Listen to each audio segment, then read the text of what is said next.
ever written a simple use effect with an empty dependency array and then opened the console, you might have seen something confusing. The effect runs twice.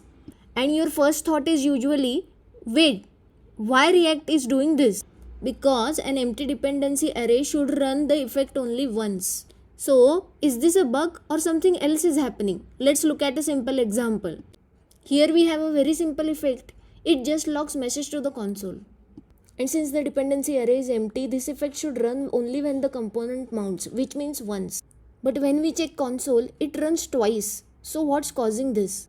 The reason is something called React StrictMode. StrictMode is a development tool built into React. Its job is to help developers detect potential issues in their code. One of the things it does is intentionally run of certain functions more than once. And this includes use effect. So what React is actually doing, React mounts the component, runs the effect, cleans it up and then mounts it again. This is why the console shows the effect twice. Why React does this? Imagine your effect is making an API request like this. If your code accidentally triggers duplicate request, React wants you to notice that during development. So strict mode helps reveal unsafe side effects early, before your app reaches production. Now here's the important part. This behavior only happens in development mode.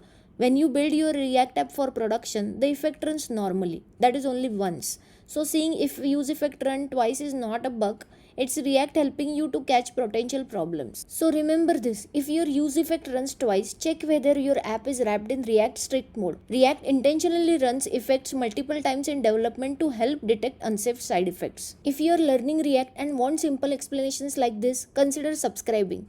And let me know in the comments what React behavior confused you the most.